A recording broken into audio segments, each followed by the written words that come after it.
Hey everybody, it's Barbara Biziou, and I am so excited to be talking to one of my dear friends, an incredible spiritual teacher, relationship coach, and now the author of her first fiction book, The Love Thief, Arielle Ford. So first, let me just tell you, I've known Arielle for probably 20 years, something. No, actually, No, more than that. way more than that, because I belong to a goddess media group back in New York, and Ariel and I believe your sister, both of you, Yes. Debbie, came to one of our meetings, and you were pitching Debbie's first book. I'm remembering it now. That was like 1996. Oh my God. Fabulous, I must say. Yeah. Anyway, Ariel has since written 11 books. She has done PR. She has helped people be incredibly successful.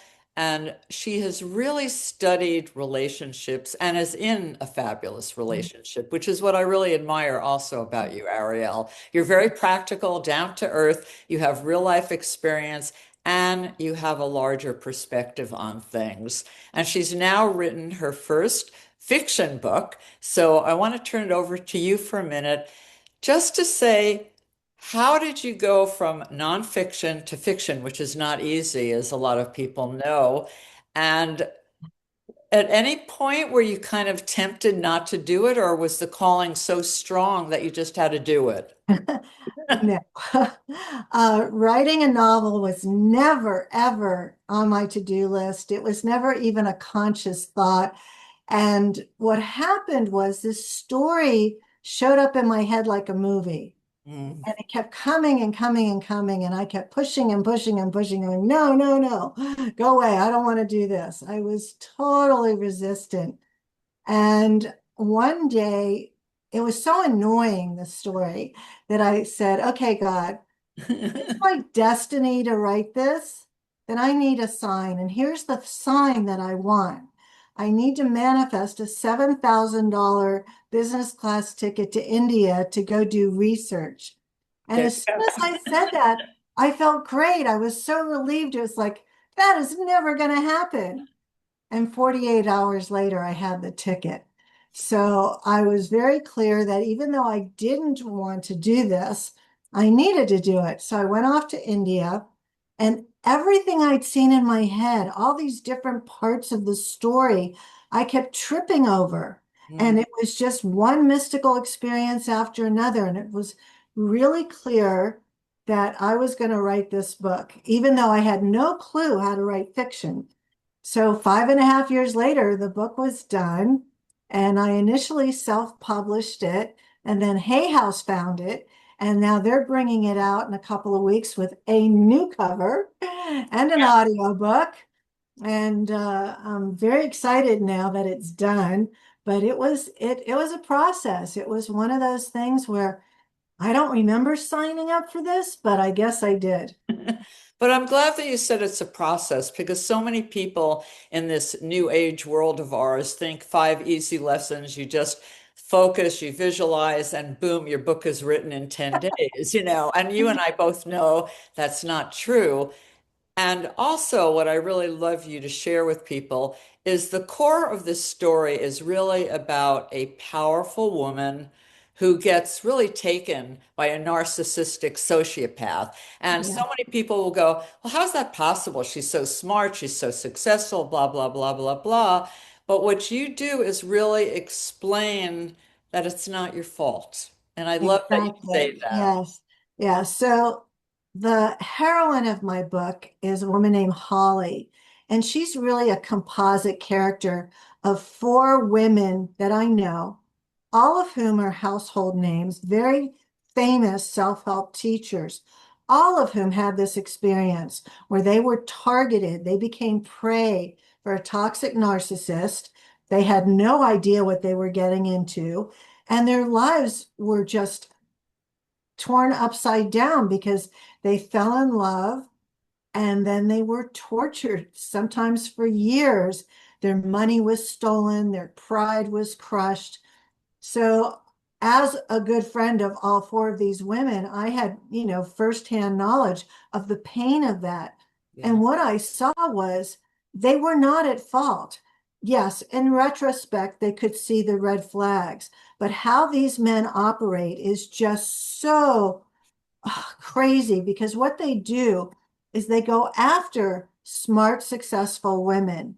And they already know that these women have accomplished so much in their life, but what's missing is love. So Mm, they spend the first couple of months of these relationships basically grooming them. They whisper in their ear everything they ever wanted to hear. They buy them romantic dinners and take them on luxurious trips.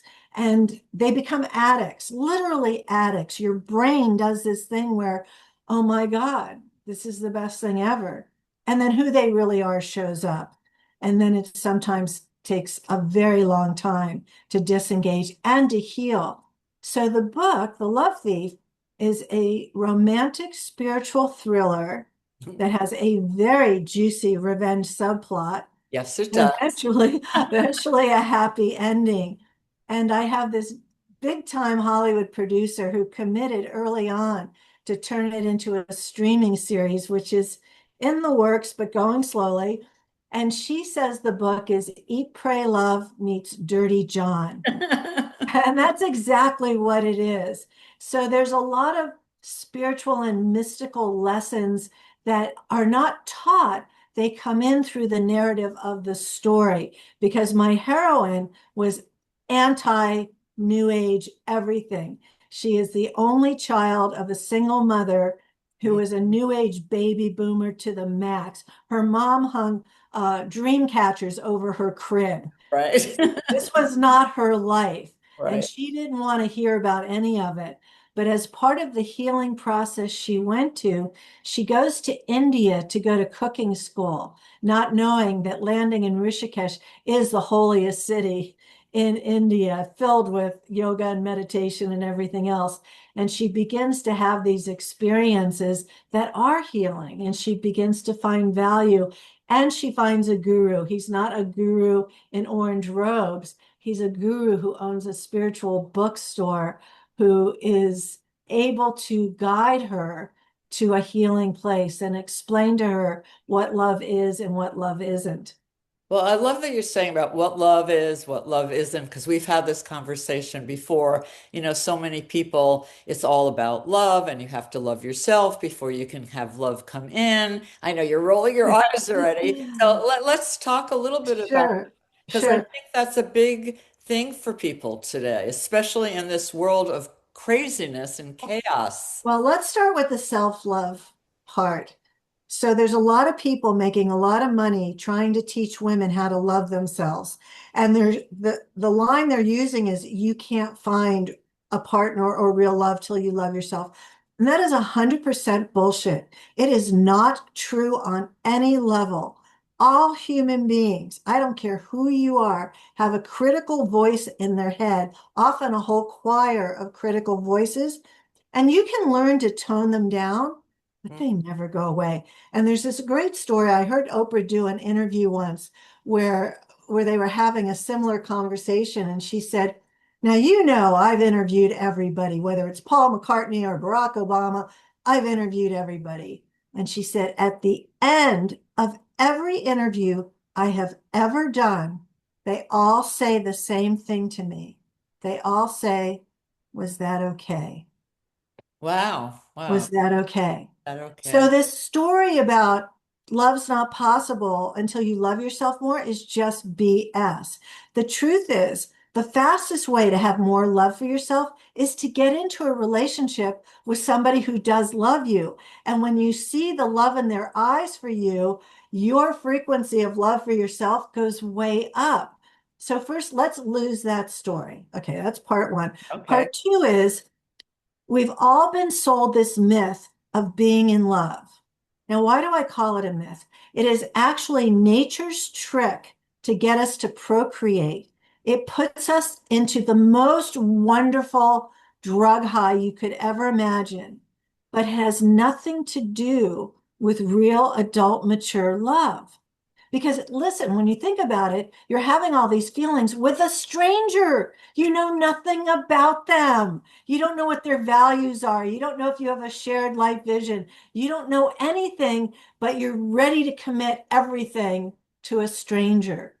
So, as a student of love, which I committed to 27 years ago when I got married and found out I didn't know shit about being a partner, what I've learned is that love is a behavior and Mm, it's a choice and it's an action and it's a decision. And there will be days when you hate your partner, and it doesn't mean that you don't love them. So right. all this stuff is, you hear, oh, I love you, but I'm no longer in love with you. Therefore, I'm going to go where the grass is greener and leave you behind. It's just pure nonsense. So it's really important to start to understand, especially if you're in the phase of looking for a partner, you're not going for the drug high. You want to be sitting around having deep conversations, asking clarifying questions, find out if you have the same vision for a life together, and really explore deeply, do I want to dedicate 30 or 40 or 50 years to this person? Are they the one who are going to make my medical decisions when I'm really sick? Right? Like you need to Right. trust this person. So you want a best friend, a lover, and someone who will take a bullet for you that you can feel emotionally and physically safe with. And there's no way anybody who's ever been with a toxic narcissist has felt safe on any level. That's really such a key, that whole idea of feeling safe in a world right now where people are not feeling safe. I mean, it's really true. So what I love also about your book, besides the fact, everyone, it's a great read and it's great for book clubs. I love that it's a great book club. And I know that you're willing to go on Zoom call if people have, what, 12, 14 people. Yes, definitely. So you have to contact Arielle. We're going to put a link to her book and to her website below this. But also, just the idea of giving people hope. And right now, I feel more than anything that people really need to know that there's a possibility for healing. There's a possibility for discovering something new. My word for the year is curious, by the way. It's like I just want to be curious about people, about things, about opportunities, because you keep growing as we go. So, when you're as a relationship expert, to give people hope, not false hope, real hope on how you really can change and heal, and also open up the box of how you've been looking at your life, So let's talk a little bit about that from the perspective Well, of one this of the book. things I know for sure, there's no shortage of love in the world. Hmm. No shortage of love. And one of the fastest ways to have more love is to do a daily gratitude process. And what that is, it's so simple. Get a piece of paper and a pen and write down at least 10 people that you know love you and that you love. And then every day, drop into your heart, visualize each one by one, and send them a big wave of love. And if you do this every day, you will be filled up with love, and your love frequency will rise, and you'll just be attracting more love. Because, as my favorite line in A Course in Miracles says, the only thing that can be lacking in any situation is that which you are not giving. So if love is what you desire, you can be giving it every single day. You can be filling up your love tank every single day because there is no shortage of love in the world. No, I'm a huge believer in that. In fact, I do a gratitude practice also that I learned from my friend Lavinia Errico, and she does something where she literally raises her arms and said, "I am so grateful," and she literally pulls it into her body and then, sends it out. And I think that makes such a huge difference. So one of the things I've heard you say is surrender is a superpower. So let's talk about that. Yes. Yeah. And with surrender comes detachment. So when we're really stuck on, oh my God, I really want this, I need this, how can I get this? You're really pushing stuff away. I really believe that if you can just sort of open up and surrender, and then whatever shows up, find a way to love it. And of course, you have free will, you can choose, as opposed to being willful and full of ego. Mm, Oh, I'm going to go make this happen. And if right. I get this is going to make me happy. And one of the big lessons of the book is that I say happiness is the booby prize. People have been chasing happiness for a long time, and happiness is not the way to go because happiness is dependent on people, places, and experiences. So you get the car, you're happy. You crash the car, you're sad. You get the person, you're happy. They go away, you're sad. And so there's something outside of you Yeah. that can ruin your happiness. So I believe in going for Santosha. And that Santosha in Sanskrit means utter contentment, so Mm. that you can be at peace with whatever's coming. You can reframe the story of whatever that is. And the happy feelings, yes, they'll come and go. Who doesn't want to be happy? Yes. But if all of your manifestation is around, I need this to be happy, you're missing the boat completely. No, I totally am on board with that 100%, which is why, I believe in some kind of meditation, whether it's traditional meditation or walking meditation or just real being in nature and appreciating, because we need that center point in that midst of chaos. It's kind of like that kids, you go to a playground and that swirling thing that kids go on Yeah, when they're on the outside, you're like this, but if you're in the center, you're calm and you right. can really see. So I really love it. So again, what's the best way for people to buy your book? Number one, let's start with some real practical stuff here because we want Well, good. people to read the It's book. so easy. TheLoveThief.com. If you go to thelovethief.com, you can order the book, the audio book, the ebook. It's all available there. And there's these amazing bonuses. I had 9 of the world's greatest yoga teachers, people like Sean Korn, each make a video where they took a negative emotion, let's say it was anger or grief or heartbreak, and then they created a yoga pose and Mm, a yoga meditation based on that emotion to do healing. So you can download all of those. You could win a trip or two to India. It's a tour of India, a 10-day tour of India, and go on Holly's journey. Go mm. to the places in Rishikesh she went to and other parts of India. And then I'm also going to be doing a Zoom event with 3 other love experts where it's a ask us anything. And if you're on the Zoom live, we will have a raffle for a one-on-one with each of us that you could win if you're on live. So lots of good stuff at thelovethief.com. And that's how to do it. Yeah, That's what. I love it. So tell me, I know like me, you love India. So tell us, because Holly has a lot of mystical experiences, which people who are coming from a more practical state don't always grok it until they're in it, because you have to experience it. So what is one of your favorite mystical Um, experiences from God, India? there were so many, but I was with Deepak Chopra in Ramana Maharshi's ashram, and we were about to circumambulate Mount Arunachala. It was like a 13-mile walk under the full moon of Pongal with 500,000 people. And as we were walking, he turned to me with the weirdest look in his face and he said, Spirit isn't hard to find in India. It's impossible to avoid. And that has been my experience. So you don't go to India with the intention, I want to have a mystical experience. Just know that when you're in a place like Rishikesh or any other holy city, the veils are thinner and things happen faster. And when I was there on my trip doing research for the book, before I could even ask somebody for what I wanted, it appeared. It happened multiple times. I was walking through the main part of the little town of Rishikesh, Tapovan, it's called. And I was thinking, God, I want one of those red strings that they tie on people with a blessing, but I don't even know where you go for that. And I turned around and there was a man dressed as Hanuman.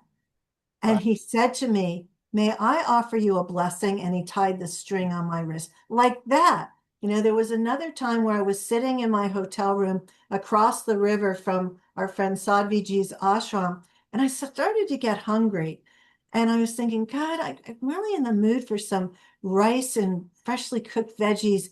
And there was a knock on my door. And I opened the door, and there was a man with a tiffin filled with food. And he said, Mm. Sadhvi thought you might be hungry. Here's some food. And it was the exact dish I was hoping for.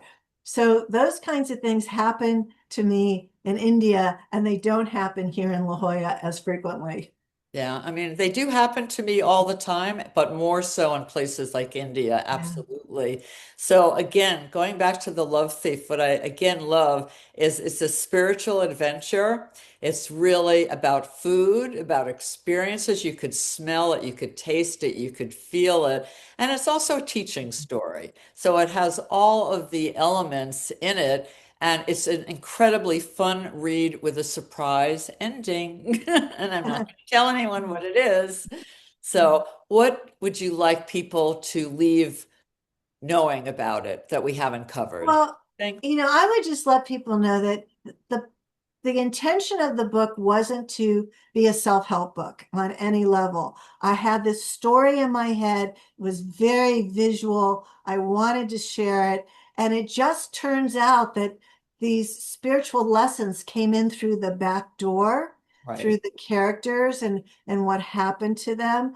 And that it's really a great summer beach read, because Absolutely. it does. It has travel and food and adventure and heartbreak and new love and revenge. Mm. I'm somebody who really You likes love revenge. revenge. And believe me, the villain in this book, he gets it big time. You'll be cheering for him I or love or for her. We're not going to tell. So Yeah. again, everyone, The Love Thief, Arielle Ford, it's an incredible read. You're going to love it. Tell all your friends, buy it for people. And again, we will put the link so that you can sign up. You can also possibly win a trip to India, which I love.